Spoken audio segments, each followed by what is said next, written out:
Hello दोस्तों, नमस्कार। SM के शाना में मैं आप सभी लोगों का दिल से बहुत बहुत स्वागत करता हूं। दोस्तों, जैसे कि आप सभी लोगों को पता ही है कि मैं एक इन्वेस्टर हूं। सभी लोगों को पता ही है, लगभग इस चैनल को ऑलमोस्ट 7-8 साल तो यहाँ पे हो ही चुके हैं। काफ़ी लोग ये सवाल भी कमेंट सेक्शन में पूछते भी हैं कि सर, अगर आप खुद जब शेयर को सिलेक्ट करते हो तो बहुत सारी चीज़ों को तो देखते होंगे, बट आपका फर्स्ट स्टेप कौन सा होता है, पहला कदम कौन सा होता है कि जिस चीज़ के ऊपर आपका ध्यान होता है। तो दोस्तों, ये चीज़ मैं इसके पहले भी आपको बता चुका हूँ, बट काफ़ी नए लोग भी जुड़ते हैं तो क्वेश्चन रिपीट होते रहते हैं, बट कोई बात नहीं भाई, लर्निंग तो सेम ही रहती है। तो दोस्तों, अगर कोई भी चीज़, मतलब अगर आप मुझे कहोगे कि पोर्टफोलियो बनाओ, ठीक है, पोर्टफोलियो बनाते वक्त अगर सबसे पहला अगर मेरा कोई कदम होता है दोस्तों, तो वो कदम होता है कि प्रॉपर सेक्टर को सिलेक्ट करना। ये मैं बहुत बार आपको बता चुका हूँ कि अगर आपका सेक्टर सिलेक्शन ही गलत हो गया तो आपके पैसे बनने के चांसेस फिर काफ़ी मुश्किल हो जाते हैं। ठीक है, सेक्टर सिलेक्शन मतलब जैसे कि मैंने आपको बताया कि हमेशा हमारा फोकस किस में होता है कि जहाँ पे ग्रोथ है, जहाँ पे ज़बरदस्त ग्रोथ है ना भाई। मान लो अगर कोई XYZ सेक्टर है, वहाँ पे ज़बरदस्त ग्रोथ चल रही है, वहाँ पे आप 10th नंबर की भी कंपनी अगर आपके पोर्टफोलियो में होगी ना, आपका पैसा बनेगा। बट जिस सेगमेंट में ग्रोथ ही नहीं है एंड वहाँ का अगर आप नंबर 1 कंपनी भी सिलेक्ट कर लो, शायद से वो इस सेक्टर का नंबर 10th वाली कंपनी से भी कम पैसा बना कर दे। तो इसीलिए ग्रोथ होनी चाहिए, एंड ग्रोथ से रिलेटेड मैंने काफ़ी बार आपको बताया है कि फ्यूचर ओरिएंटेड सेगमेंट के ऊपर आपको ध्यान रखना पड़ता है। अलग अलग इसके नाम होते हैं, सनराइजिंग सेक्टर भी कहा जाता है, न्यू एज टेक्नोलॉजी भी कहा जाता है।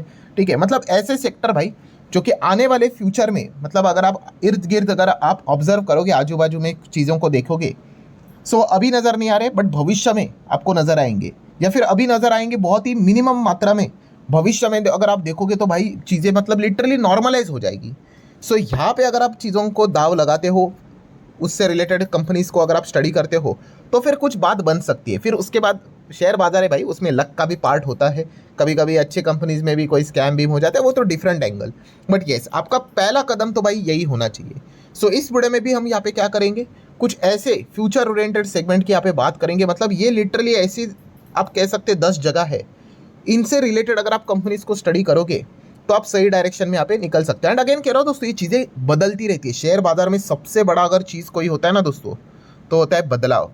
जिसको बदलाव से मतलब एलर्जी है ना भाई, उसने शेयर मार्केट में नहीं रहना चाहिए। हम लॉन्ग टर्म वाले ही होते हैं, बट इसका अर्थ ये नहीं कि वो जो चीज़ आज है वही चीज़ बनी रहे। ठीक है, हम चाहते हैं कि वही चीज़ अगर चलती रहे, बट अगर कोई चीज़ अगर बदल रही है, हमें भी वो चीज़ को एक्सेप्ट करके अकॉर्डिंगली बदलाव करना पड़ता है। ठीक है, तो ऐसे ही हम कुछ सेगमेंट की हम यहाँ पे बात करेंगे, जहाँ पे आप कह सकते हैं अगले साल अगर आप लॉन्ग टर्म में अगर आप देखोगे तो आपको ये चीज़ें काफ़ी ज़बरदस्त लेवल पे आगे बढ़ती हुई देखने को मिल सकती है। तो 10 चीज़ों को कवर करेंगे। जैसे कि पहला सेगमेंट की अगर मैं बात करूँ दोस्तों, तो मैं काफ़ी बार आपको बता चुका हूँ ड्रोन। यस, ड्रोन को लेकर तो भाई मैं खुद काफ़ी ज़्यादा यहाँ पे मतलब इस पर्टिकुलर सेगमेंट को लेकर काफ़ी बुलिश रहता है। ये कोई अभी की बात नहीं है, इसके पहले की बात है, काफ़ी साल भी हो गए। ठीक है, तब तो ड्रोन को लेकर मतलब सरकार भी इस सेगमेंट को ज़्यादा भाव नहीं देती थी। फिर बाद में सरकार ने इनके लिए भी अलग अलग अलोकेशन देना शुरू किया, वो भी कितना कम था, 1500 करोड़ के आसपास। फिर सरकार ने PLS स्कीम में और ज़्यादा बढ़ोतरी कर दी। बट यस, ड्रोन स्पेस को ज़रूर आप चाहो तो स्टडी कर सकते हो। ठीक है, आज भी हम कह सकते हैं काफ़ी लोगों ने शायद से ड्रोन को देखा भी नहीं होगा। ठीक है, बट आने वाले समय में ये काफ़ी नॉर्मलाइज होने वाला है और इसके इतने सारे यूज़ होते हैं दोस्तों। मतलब आप देख सकते हो कि जो कोई भी कंस्ट्रक्शन साइट के ऊपर की बात कर ले, ड्रोन का इस्तेमाल होता है इंस्पेक्शन करने के लिए। माइनिंग साइट पे ड्रोन का इस्तेमाल होता है, लॉजिस्टिक में ड्रोन का इस्तेमाल होता है, सामान इधर से उधर लेके जाने के लिए। देन जैसे कि मैंने आपको बताया था एंटरटेनमेंट, IPL का हमेशा मैं एग्जांपल देता हूँ, उसका फाइनल में भी हम लोगों ने देखा था ना कि कैसे ड्रोन को लेकर अलग अलग एंटरटेनमेंट रिलेटेड चीज़ें दिखाई जाती हैं। देन अगर देखा गया तो डिफेंस में इस्तेमाल होता है ड्रोन का। देन उसी के साथ साथ अगर हम लोग यहाँ पे देखें, एग्रीकल्चर सेगमेंट में ड्रोन का इस्तेमाल होता है, केमिकल से रिलेटेड चीज़ों को। और अरे इतने सारे इसके पर्पस है, मतलब गिनते गिनते मैं थक जाऊंगा, कुछ ना कुछ चीज़ें रह ही जाएगी। इतना सारा इसका मल्टीपल पर्पस के लिए इस्तेमाल यहाँ पे होता रहता है। ज़रूर आप भी यहाँ पे क्या कर सकते हो, ड्रोन रिलेटेड कंपनीज को ज़रूर स्टडी यहाँ पे कर सकते हैं, इनको कंसिडर यहाँ पे कर सकते हो। देन ये देखो, ऐसा अलग अलग चीज़ याद आते रहते। काफ़ी लोग आपने देखा भी होगा यूट्यूब के ऊपर कितने लोग व्लॉग्स बनाते हैं, देखा है कि नहीं, ट्रैवलिंग करने वाले लोग। यस, ड्रोन शॉट्स रहते हैं, अलग अलग चीज़ें, मतलब जितना गिना दो उतना कम है। ड्रोन रिलेटेड चीज़ों को आप यहाँ पे मतलब स्कोप तो है भाई। ठीक है, तो ज़रूर इनको आप स्टडी कर सकते हो। देन सेकंड अगर हम बात कर ले दोस्तों, तो देखिए AI तो है ही फ्यूचर ओरिएंटेड, बट हमारे इधर AI रिलेटेड प्रॉपर कंपनियाँ एकदम कोर लेवल पे कंपनियाँ तो नहीं मिलती है। हम क्या कर सकते हैं, इससे रिलेटेड काम करने वाली कंपनियाँ लाइक सेमीकंडक्टर वाली कंपनियाँ, आप उनको स्टडी यहाँ पे कर सकते हो। कुछ कुछ कंपनियाँ इसमें हमें योगदान देते हुए देखने को मिल जाती है, काफ़ी बार मैंने उनके ऊपर भी वीडियोस बनाए हैं, बिजनेस लेवल के वीडियोस रहते हैं, सो उनको स्टडी कर सकते हो। और भी है, उसके ऊपर भी आएंगे, बट उससे पहले तीसरा सेगमेंट की बात कर ले तो रेयर अर्थ एलिमेंट्स है कि नहीं। ये जो सारी चीज़ें हैं दोस्तों, इसका महत्व अभी डे बाय डे बढ़ते ही जा रहा है। रेयर अर्थ को लेकर अब सरकार पीछे हट नहीं सकती, ठीक है। इसके बिना मतलब जितने भी इंडस्ट्रीज है सब कुछ ठप पड़ जाएगा, बंद पड़ जाएगा। सो रेयर अर्थ को लेकर चीज़ों को स्टडी करना। हाँ, यहाँ पे एक डिसएडवांटेज क्या है, डिसएडवांटेज मतलब आप कह सकते हैं यहाँ पे एक मतलब ठीक है, एक वही नेगेटिव पॉइंट ही हो गया कि यस, ये सारी चीज़ें सरकार के कंट्रोल में आती है, तो सरकार रिलेटेड चीज़ें आपको बताइए थोड़ा सा मतलब डिले बहुत ज़्यादा हो जाती है। बट यस, एडवांटेज मतलब बोलते हैं ना, स्कोप तो है, कोई ये नहीं कह सकता कि इन स्पेस में स्कोप नहीं है। सरकार भी अब यहाँ पे रिसेंटली बजट में भी हमने देखा था कि 4 कॉरिडोर सरकार ने रेयर अर्थ को लेकर सामने यहाँ पे प्रोजेक्ट मतलब सामने रखा था, अलोकेशन भी देके रखा था। सो इनको स्टडी करना है। देन पॉइंट नंबर 4, अभी जैसे मैंने आपको यहाँ पे बताया, नई नई चीज़ें स्पेस टेक्नोलॉजी की अगर बात करें, स्पेस एरोस्पेस, तो उससे रिलेटेड चीज़ों को आप यहाँ पे ध्यान रख सकते हो। सरकार यहाँ पे भी अभी कल हम लोगों ने देखा था, PSLV की बात करें तो प्राइवेट सेगमेंट को एंट्री देने की बात यहाँ पे चल रही है। सो ज़रूर इन स्पेस को आप क्या कर सकते हो, चीज़ों को स्टडी यहाँ पे कर सकते हो। देन पॉइंट नंबर 5 की बात करें, जैसे अभी मैंने आपको बताया AI रिलेटेड चीज़ें, सेमीकंडक्टर नहीं तो उसी के साथ साथ आप डेटा सेंटर, उसको भी स्टडी कर सकते हो। ये भी फ्यूचर ओरिएंटेड सेगमेंट है। आने वाले समय में हर जगह पे आपको डेटा सेंटर से रिलेटेड, इनफैक्ट तो शुरू तो हो ही चुका है, बट मैसिव लेवल पे ये काम हम लोग को होते हुए देखने को मिलने वाला है। इनफैक्ट सरकार का तो अनाउंसमेंट भी हो चुका है कि जो कुछ भी डेटा भाई अब देश के अंदर ही रहना चाहिए, तो जो कुछ भी सेटअप करना है इंडिया के अंदर ही करो। इससे रिलेटेड टैक्स से रिलेटेड भी छूट दे के रखी हुई है लंबी अवधि के लिए।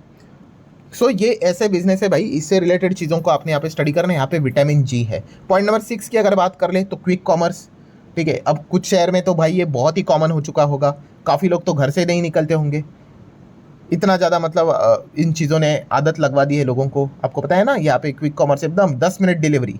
सो ये चीज़ें लगातार बढ़ती जा रही है, बढ़ती जा रही है। और इंसान एक ऐसी चीज़ है भाई, एक चीज़ मतलब बोलते हैं ना, आलस वाली चीज़ अगर उसको लग गई तो वो छूटना मुश्किल होता है। इससे मतलब बोलते हैं ना, यूनिकॉर्न्स खड़े हो गए। सो ये चीज़ें हैं दोस्तों, आप देख सकते हो। ये पहले के ज़माने में 10-15 साल पहले थी क्या, नहीं थी, पर अभी ये चीज़ें लगातार हम लोगों को बढ़ती हुई देखने को यहाँ पे मिल रही है। देन पॉइंट नंबर 7 की अगर बात कर ले तो इलेक्ट्रिक व्हीकल। रिसेंटली मैंने वीडियो भी बनाया था, काफ़ी लोग ये सवाल भी पूछ रहे थे, सर क्या EV खत्म हो जाएगा बिकॉज ऑफ हाइड्रोजन कार आ रहे हैं।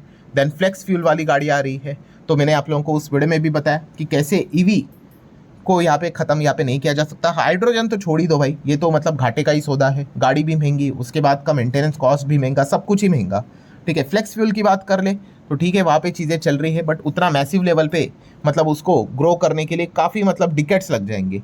EV तो अभी काफ़ी अच्छी तरीके से अच्छा खासा ग्रो होते हुए देखने को यहाँ पे मिल रहा है, तो EV स्पेस को आप स्टडी कर सकते हो। अब EV मतलब ऐसा नहीं कि सिर्फ 4 व्हीलर, अब इसमें EV चार्जिंग स्टेशन भी आ गया, बैटरी वाला सेगमेंट भी आ गया, बहुत सारी चीज़ें आ गई।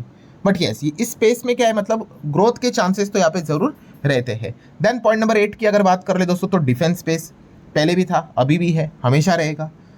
रशिया यूक्रेन वॉर ने हर किसी को रियलाइज़ करवा दिया, उसके बाद तो मिडल ईस्ट ने तो और ज़्यादा लोगों को महत्व बता दिया कि भाई डिफेंस कितना इंपॉर्टेंट चीज़ है। यहाँ पे मतलब सरकार कभी भी बजट की कटौती कर नहीं सकती है, हमेशा डिफेंस पहले भी था, अभी भी है, आगे भी रहेगा। इनफैक्ट डिफेंस बजट आने वाले समय में और बढ़ता रहेगा। एंड जो नए नए टेक्नोलॉजी टाइप के जो चीज़ें रहेगी, जिसको हम मॉडर्न वॉरफेयर कहते हैं, ठीक है, जैसे अभी मैंने आपको बताया ना ड्रोन रिलेटेड चीज़ें, ठीक है, उस हिसाब से मतलब जो चीज़ें रहेंगी उनको ज़्यादा बढ़ावा दिया जाएगा। सो इनको आप स्टडी यहाँ पे कर सकते हो। देन पॉइंट नंबर 9 की अगर बात कर ले तो दोस्तों रिन्यूएबल एनर्जी, ये तो है ही। रिन्यूएबल एनर्जी मतलब इसमें सब आ गया, सोलर आ गया, ठीक है, देन विंड आ गया, हाइड्रोजन आ गया, देन इसमें ही देखा गया तो इथेनॉल भी इसी में ही आ जाता है, रिन्यूएबल एनर्जी सेगमेंट में ही, मतलब सब सेगमेंट में इसको आप कंसिडर यहाँ पे कर सकते हो। सो ये जो सारी चीज़ें हैं अगर देखा गया, इसमें लगातार हम लोग को क्या देखने को मिल रही है, ग्रोथ देखने को यहाँ पे मिल रही है। देन आखिरी पॉइंट नंबर 10 की अगर बात कर ले तो साइबर सिक्योरिटी। रिसेंटली मैंने वीडियो भी बनाया था, आप सभी लोगों को पता ही है। बिजनेस लेवल पे आपका ध्यान होना चाहिए दोस्तों, ठीक है। अगर एक बार आपको बिजनेस रिलेटेड चीज़ें समझ में आ गई ना, आप ऑटोमेटिकली आपको फिर समझ में आ जाएगा कि हाँ भाई कौन से शेयर में जाना है, उसमें कितना रिस्क रहेगा। अगर आप ये चीज़ें नहीं करोगे ना तो फिर अगेन स्टॉक सिलेक्ट करना कोई बहुत बड़ी बात नहीं भाई, पर सही स्टॉक सिलेक्ट करना ये काफ़ी चैलेंजिंग पार्ट रहता है, इसके लिए ये चीज़ें करनी पड़ती है। तो ये साइबर सिक्योरिटी आपको पता ही है, जो नई चीज़ आएगी उसके खिलाफ, मतलब अगर अभी जैसे कि ड्रोन की बात कर ले, अब ड्रोन एक नई टेक्नोलॉजी आई, ठीक है, तो एंटी ड्रोन वाले बिजनेस को भी बढ़ावा मिलेगा, सेम वैसे ही होता है। तो एआई रिलेटेड हमने देखा कि कैसे माइथोस की बात हो रही है, 5 आइज ने कैसे वार्निंग दी है, तो साइबर सिक्योरिटी का महत्व बढ़ने लग गया। सो ये इस प्रकार के दोस्तों हम यहाँ पे कह सकते हैं, और ये चीज़ें नई नई होती रहती है। तो ये जो 10 ऐसे बिजनेसेस है दोस्तों, आने वाले समय में यहाँ पे ज़बरदस्त हम लोग को ग्रो होते हुए देखने को यहाँ पे ज़रूर मिलेंगे। तो इनको आप यहाँ पे क्या कर सकते हो, स्टडी यहाँ पे कर सकते हैं। एंड मोस्ट इंपॉर्टेंट पॉइंट कि यहाँ पे भी भयंकर लेवल की रिस्क रहती है, क्योंकि होता कैसा है दोस्तों, ये सारी चीज़ें नए टाइप की चीज़ें हैं।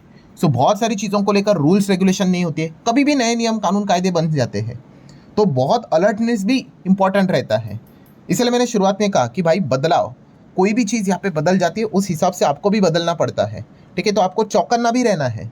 ऐसा नहीं कि बस यहाँ पे पैसा लगा दिया और उसके बाद सो गए, ऐसा नहीं होता है। उसको लगातार मॉनिटर करना पड़ता है, ठीक है। जैसे कि अभी अगर हम इसके पहले की भी बात कर ले, हम पुराने वीडियोस की बात कर ले, तो हमें एक सेगमेंट को भी कवर करते थे, कौन सा पता है, गेमिंग इंडस्ट्री भी अगर देखा गया, ऑनलाइन गेमिंग जो चलता था, ग्रोइंग बिजनेस था। बट अब हम इसकी बात नहीं करते, क्यों नहीं करते? यस, इतने ज़्यादा रिस्ट्रिक्शन डाल दिए सरकार ने। अब क्या करें, गेमिंग अच्छी चीज़ थी, बट गैमलिंग वाले गेमिंग का डेफिनेशन लेकर घुस गए उसमें, तो सरकार ने सबके ऊपर जीएसटी लगा दिया, ठीक है। तो हालत देख सकते हो कि सेगमेंट की कैसे हो गई। तो यही होता है दोस्तों कि ये जो नई चीज़ें हैं ना, इसको लेकर रूल्स रेगुलेशन काफ़ी कम होते हैं, तो कभी भी नया नियम कानून कायदा भी आ सकता है, तो उतना चौकन्ना रहना पड़ता है, ठीक है। तो ये पॉइंट भी आपको अच्छे से पता होना चाहिए। अभी रिसेंटली हमने देखा था क्विक कॉमर्स, ग्रोइंग बिजनेस है, बट काफ़ी हो हल्ला मचा था कि जो गिग वर्कर्स है उनको अच्छा पेमेंट नहीं मिलता है, काफ़ी कंपनीज के ऊपर एक्शंस की बात हो रही थी। तो ये चीज़ों को भी आपको अच्छे से यहाँ पे समझना है। इसलिए मैंने कहा कि जो बिजनेस को समझता है ना भाई, उसको समझ में आएगा कि हाँ भाई यहाँ पे क्या क्या रिस्क हो सकती है। पर यस, जहाँ पे हम कह सकते हैं दोस्तों कि रिस्क भी ज़्यादा, वहाँ पे रिवॉर्ड भी ज़्यादा, तो ये चीज़ भी आपको अच्छे से समझ में यहाँ पे आनी चाहिए। सो ठीक है दोस्तों, ये कुछ 9 से 10 बिजनेसेस हैं जहाँ पे हम कह सकते हैं कि अपॉर्चुनिटीज़ तो ज़रूर यहाँ पे है, उनसे रिलेटेड आप कंपनीज को स्टडी कर सकते हैं। एंड अगेन कह रहा हूँ दोस्तों, इनमें चीज़ें ऐड ऑन होती रहती है, चीज़ें बदलती रहती है।